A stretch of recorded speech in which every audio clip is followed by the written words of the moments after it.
You only need two things to actually make money from your photography business. I spent months trying to figure out how to turn my passion into a business, and I was getting nowhere. Then it clicked. I needed an offer, and I needed to get eyeballs on that offer. Now, I'm going to explain what all this means in just a little bit, but if you can understand these two things, there's nothing stopping you from making 6 figures from photography this year. By the way, if you're new here, my name is Chris Pieta. I teach creative business and run a production company. Let's dive right into the video. You only need two things to make money from your photography or videography. You need an offer and you need eyeballs on that offer. If you do those two things well, you will make money. Now, I know there's a million other things that you can be doing, but if you can narrow your focus on what's important, what actually generates you clients, and what makes you money, you'll land on these two things. So let's break down what I mean by an offer and by getting eyeballs on that offer. This video is about teaching you how to make money from photography. It's not teaching you how to be a good photographer. Making money from photography and being good at photography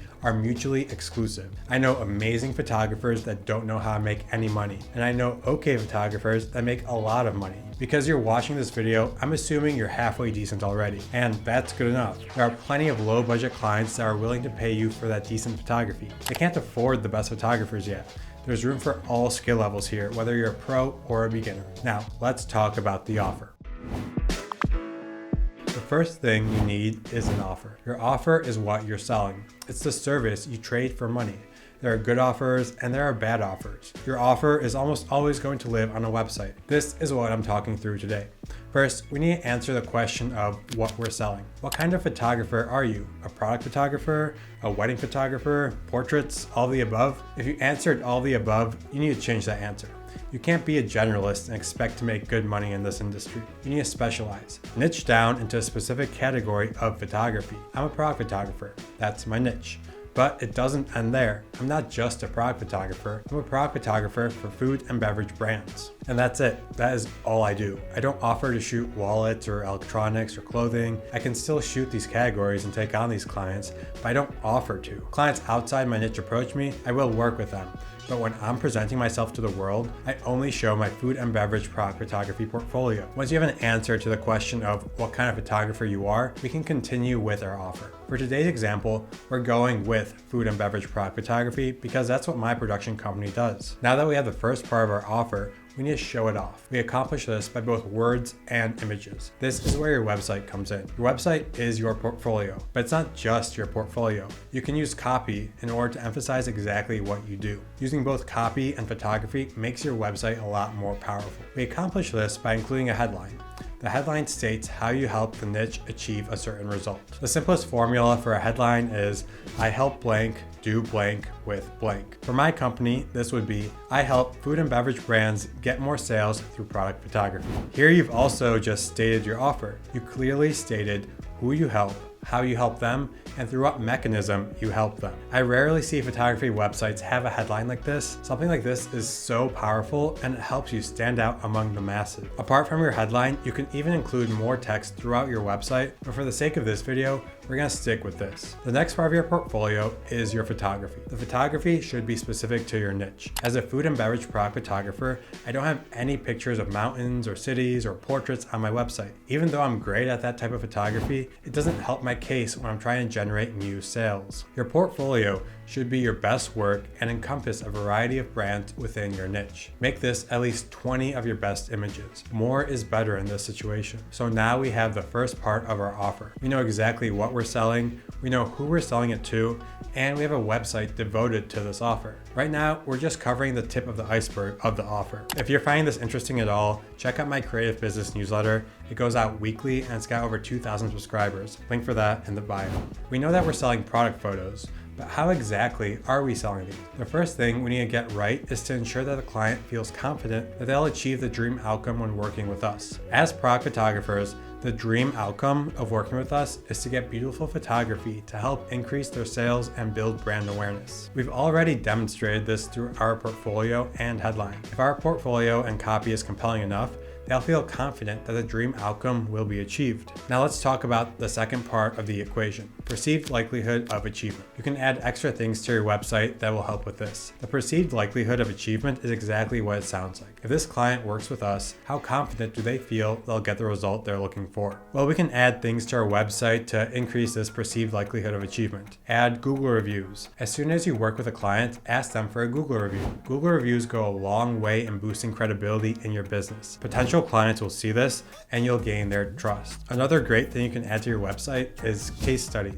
Remember that headline we have? Our photos help brands increase sales through photography. Well, you need to ask past clients if their sales have increased after you've worked with them. This is how you gain credibility. These case studies prove that you do what you say you do. Okay, so adding Google reviews and case studies will help you boost the perceived likelihood of achievement. What else do we need to do to create an incredible offer? We need to reduce the time delay. How fast are your turnaround? How long does it take from signing the contract to getting the final photos delivered? You need to reduce this time. The faster the client gets the photos, the more you can charge for your service. This is simple, but it's hard to execute properly. Once you figure out what turnaround times you can offer, slap that on your website so the client knows what your turnaround times are. And we're going to leave it at that for now. Now let's try and build out what we're selling. But Chris, I thought we already established that we're selling product photos. Yes, we are, but we're adding more into that. We're creating an offer so good the client can't say no. How do we do this? We begin to offer bonuses. Bonuses are going to be little things we add on that don't cost us much but still provide massive value to the client. A perfect example of this in photography is licensing.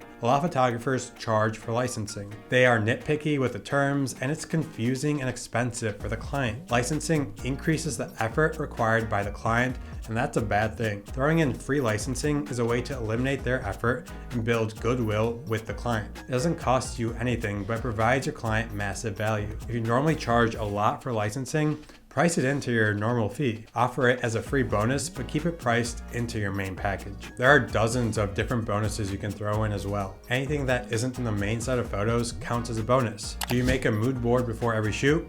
That's a bonus. Photoshop retouching? There's a bonus. Do you have lots of props that you can shoot with? Say you'll throw in unlimited props in your photo shoots. This is a section to think of all the things you can offer and include them as bonuses for free. Remember, we're trying to create a really compelling offer here. Now, we've got something really good so far. We have social credibility, case studies, fast turnaround times, little effort by the client, and a lot of good bonuses. This sounds like it should be expensive, so let's make it expensive. The easiest way to make something like this expensive is to offer a lot of photos. We're still a food and beverage product photographer. What did we do before we had this offer? Well, we sold individual photos and we let the client choose how many they wanted. We're eliminating this strategy. Oftentimes, clients would only choose 5 photos for $100 a photo. That's a lot of effort on our end for not that much return. We're increasing our photo count for our packages, so decide what your minimum is that you would work for and make that your minimum package. For the sake of this video, let's say $1,000. That becomes your base package. $1,000 can include 10 photos and all the bonuses that we talked about here. Next, we can throw in a premium tier package. This could be 25 photos for $2,200. You get the idea.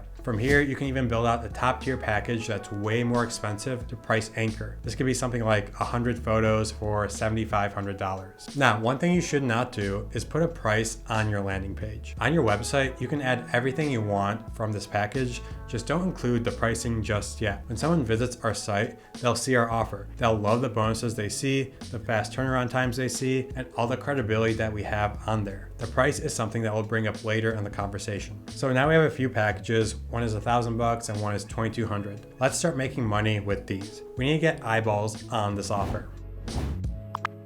You can have the best offer in the world, but if no one knows about it, no one will buy it. It's your job to tell as many people as possible about this offer. But you're not telling just anyone about this offer. You want people within the niche of the audience that you're trying to target to learn about this offer. So how do we get the eyeballs on our offer? We tell people about the offer and direct them to our website. Cold outreach is a great way to do this. Social media is another solid plan. You can run ads on Facebook and Instagram and utilize paid media. Google search ads is another great one. There are a lot of different channels you can focus on getting those eyeballs, but today I'm going to focus on my favorite, cold outreach. Cold outreach is fantastic because you get to handpick who is learning about your offer. Maybe you were scrolling Instagram and came across a company with photos that are similar to your style, but they could be a lot better. This is a perfect opportunity to cold DM them. Talk through your credibility and see how you can help them. If you're a product photographer like me, I love using Amazon to find companies to reach out to. I'll go through a product category on Amazon, write down all the companies, get their email addresses, and send them personalized cold emails. My cold emails always have a hook with a personalized message. They have a credibility statement that talks about brands that I've worked with so far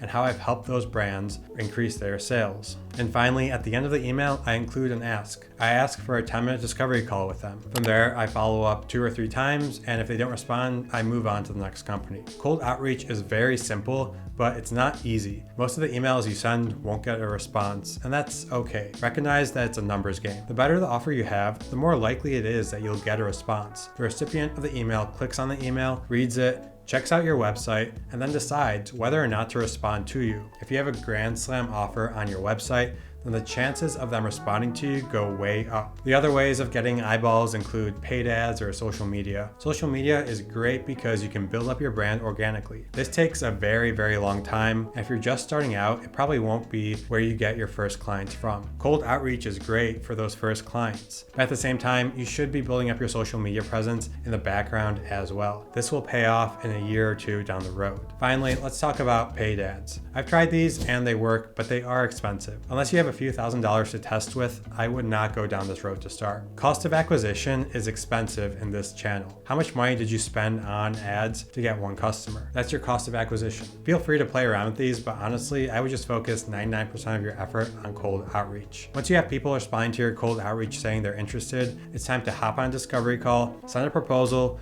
negotiate the deal, and make a lot of money. I have entire videos devoted to discovery calls, proposals, and negotiating, so check those out. Since you watched till the end, I know you're interested in this, so if you don't have any paying clients yet, I have a free course on my website that helps you get your first paying clients. Get that in the description down below. That's all I got today. My name is Chris Pieta, and thank you for watching.